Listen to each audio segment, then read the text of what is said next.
How's it going, guys? In this video, I'm going to show you guys my sales area mound. This is going to be a continuation of the last video where I showed you guys some long blooming plants used in some landscaping designs. First, I'm going to show you guys the plants that I used on my own landscape design. Then, I'm going to tell you guys a little bit about the plants that I planted this fall. And then, finally, I'm going to tell you guys a little bit about the rest of the mound and what I plan on planting and doing with the rest of it this spring. So in this video, I'm going to show you guys my mounds. I'm going to use this app right here to circle each plant and tell you a little bit about each one. In the last video, I showed you this mound right here, showed you these plants. This is Yarrow Agustaceae. Those are balloon flowers, all on my list of long bloomers. And I told you about all the different plants on that mound, but we're going to start with this one right here. This mound right here is absolutely massive now. I made it a lot bigger this fall. But there's an oak tree, a smoke bush, a bridal wreath spirea. Front and center, there's an Annabelle hydrangea, and back there's another Annabelle hydrangea with a Cherubiana spirea next to it to really make that color look good. I removed the Baptisia, and I removed the daylily. I circled the torch lily right there. And then right here, front and center, we've got 3 creeping thymes. I removed the daylily. I kept the one daylily, and then there's an oregano in the bottom right that you can't hardly see.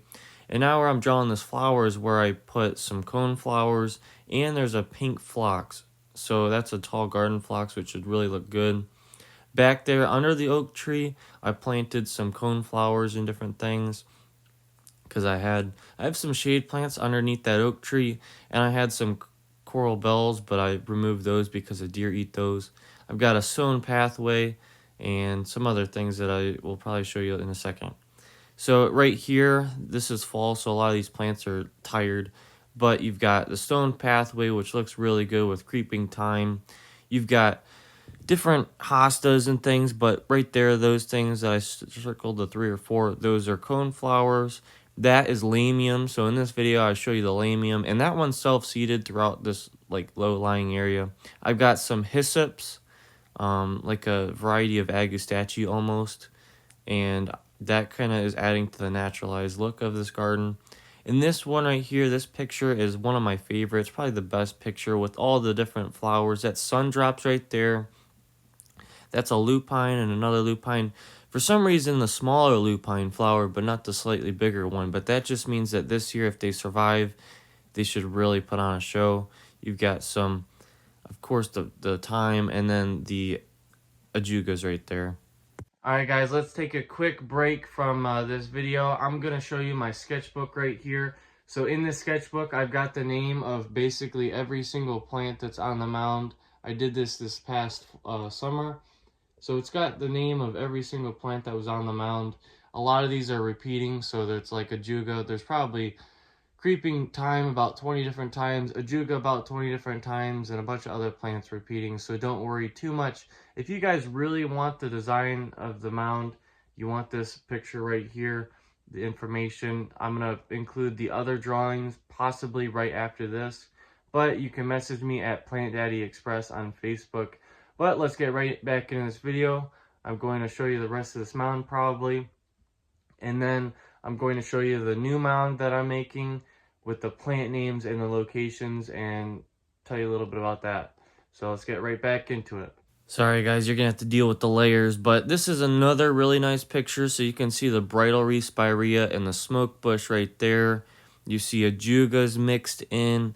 I basically took all the plants off the top and the other sides of this mound and put them all together on the front. You've got a blue fescue grass, a coral bell. In the back there and in the front there, you've got a bachelor's button centaurea. And then you've got some really nice lupines and some more creeping thyme. And then real down low, you've got a bellflower birch hybrid campanula. And then you got a big patch of liriope, and I removed the one bush, and I planted a blue point juniper right here. And then in the other pictures, I'll show you the different angles of this mound. And there's layers, and I kind of was messing with those. Here's another picture of this mound. This is from a little bit higher up. So you can see all the different plants. You can see that patch of liriope a little bit better. This right here is a little bit further, like later on. So you've got these blazing stars. You've got my dog Minnie in the center, the coral bell. I really like how in the background you've got some daylilies and the torch lilies also just giving you some color way off in the distance. Front, like in the top right, you've got a bonfire patio peach. The gay feathers, just look at, they really make this picture. And then they're all throughout the mound basically in the front. And then you've got the centauras there too. So this one right here kind of shows another angle later in the year. So I'll be circling what's here. Down there you've got some liriope, which you could see them looking healthy earlier in the video. And then you've got some lupines also not looking good. But I want this mound to look good later in the year, so I planted three Karl Forster grass, which I showed you a lot in the last video. There's a blue point juniper to give you an evergreen, but the deer of course ate that. And then you can see the patch of all the different plants, and you can see how that stuff pretty much, since it's shading each other, looks really good. But anyways, this, you see a big empty patch, and my idea with this empty patch is to plant a bunch of yarrows. I talked about yarrows a lot in the last video, but I really do like them, and I want to make this rainbowy look. So in case you guys didn't know, my dad and I, we rented some equipment. We wanted to expand the parking area. So previously we only had space for about 3 cars, but we expanded that. We got some equipment dropped off. We basically scraped away the topsoil. We put the topsoil over behind the old sales area mound. We made it a heck of a lot bigger, and then we put in a seating area. But in the rest of this video, I'm going to tell you about what I'm going to plant on that mound. Alright, so like I said, we had parking space to like the left of this, but right here there's probably space for 2 more spots, 2 more people, 2 small cars, and then there was parking just about where the excavator is, but we extended that by a lot and scraped that away, put it on the back side. So right here, the circle is where the seating area is hopefully going to go, and so we put down landscape fabric, we put down stone, we packed it, we got another pile of stone which we spread, and then where you can maybe see an orange line, that's where concrete went. And so we got the concrete poured, it's all level, so we're going to put our brick wall on top of there, and then we've got sand. So this right here is the mound that I've got to figure out what I'm planting. I've got some bigger trees and stuff already planted here, but in the rest of this I'm going to tell you about the plants. So then, I don't remember when I did this, but I planted this whole side of the mound. It's basically planted the way I want it. And I have some reference pictures as far as the way I wanted this planted. So this was at the Columbus Zoo in Ohio. You've got some alliums, some different grasses and stuff that's Schizarium or something like that. I've got some standing ovation Schizarium, or however you pronounce that, on this mound, but it's only going to be sticking up through some of the shorter grasses like the bunny grass. So I'm basically planting a lot of bunny grass instead of the Cecularia grass that they have at the zoo. So these layers are very annoying. I'm sorry, guys. But so also at the Columbus Zoo, they had these locust trees with these really nice lights on them. And if I plant a single stem tree on this mound, then the deer are definitely going to rub them with their antlers and just absolutely destroy them. So this clip right here was taken yesterday. You can see 3 rods in the ground. Those are where the 3 twisty baby locusts are going to be. So in the winter, they should give you some really good winter interest. They'll look really cool. And then, of course, in the summer, they also flower, I think maybe around June. I could be wrong, but let's get into the rest of this video. And here we go. Here's this drawing. This is an aerial drawing of the mound that we basically made, my dad and I, this fall. So here's a rock, and here's another rock. Basically, these are some large rocks, good for sitting on, basically. You've got the seating area right there with the fire pit, of course. And but basically, this mound, I'm going to try my best to include pictures of all the different plants that I've already got planted. So you can screenshot these plants. All of these plants are really nice. But we're going to start with the redhead grass. So I wanted it to be at the entrance of the mound, basically. This is where you're going to be walking. Obviously, you're going to be in the seating area. You're going to walk around the front of the mound. But when you start to walk around the pathway through the mound, you're going to walk through those grasses at the start. You're going to go to the left, and you might go to the right, and then maybe right through the middle. So I'll talk about the pathway a little bit more later. You can also go to the right, but basically I want you to feel a little bit enclosed, like you're in a room when you're sitting at the seating area. So those taller grasses will give you a little bit more of a wall. So basically I want you to feel like you're inside of a room when you're sitting at the seating area. So obviously there'll be a wall, but I also want you to be wondering, like, what's on the other side of that wall? Like, what are those plants over there that I can barely see? I can see them, but I can barely see them. So it makes you want to go and walk over that rock, get on the pathway, and see what's on the other side. And then once you're on the other side, you're wondering, like, okay, what does the seating area look like, or what's over there? So my goal is just to make you want to explore and make you curious about what's over there, you know? So right here is where the twisty baby locusts are going to be, and you can see a picture right here, hopefully. A weeping Alaskan cedar's right there, a pom-pom cedar's there, and then a hornbeam tree. That right here is a some type of birch. I'm not really sure.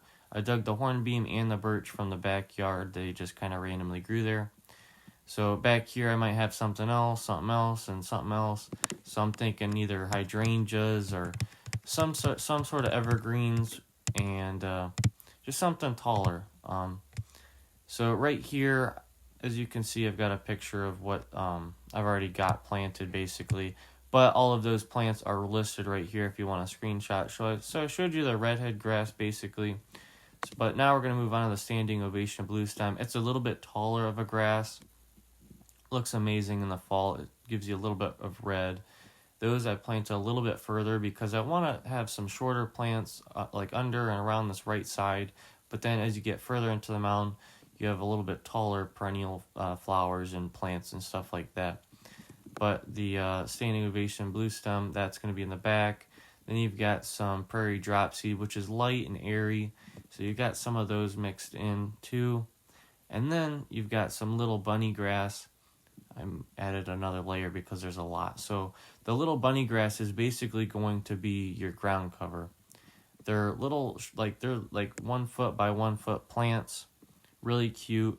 So as you can see, just adding in 16, which I planted 16, really takes up all the space. And so now with using all the perennials, you're just going to be filling in the cracks, giving yourself some flowers and stuff.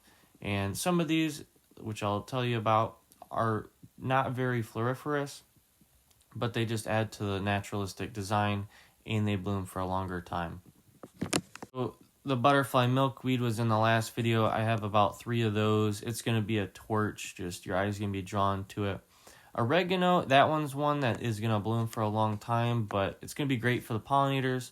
I've got 2 or 3 of those in there, and it's not really going to be a standout, but it's just going to add to the look.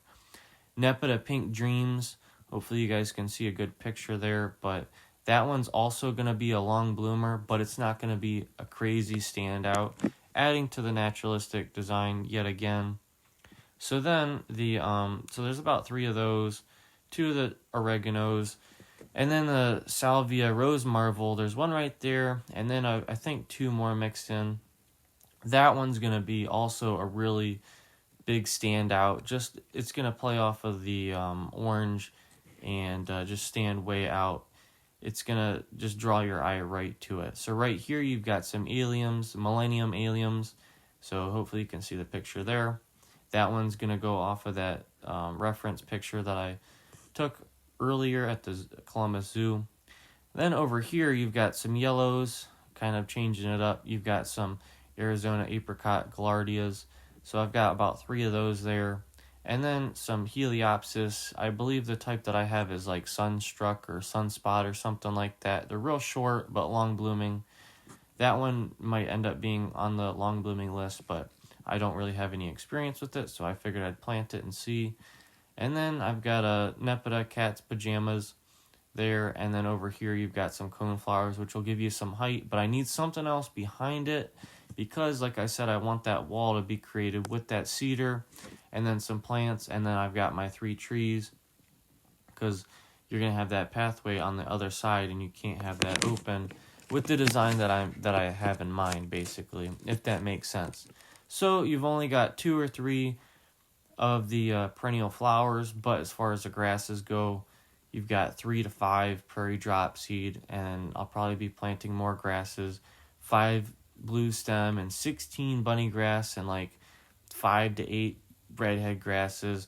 And I plan on planting some Carex grass around the rocks, and on the other rock, the slightly smaller one to the right there, I have some ferns and different spring blooming plants there, and that'll be fun. But I'm going to create pockets of taller plants around the trees and things, and then around the pathway, I'm hoping to eventually add some stones in there, just like my thyme pathway. So around here, I'm going to have some taller plants, maybe some yarrows and things, and then maybe some more ornamental grasses.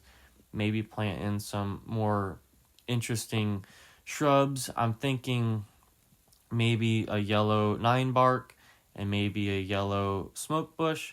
So we'll see what happens there. And like I might have mentioned earlier, I'm thinking about going with a hydrangea as well. But that'll come in time. So I kind of just want the perennial flowers to kind of take off right now. So let me just get rid of these layers. And so right here, you're going to have the 3 twisty baby locusts. The sun's going to come from the right.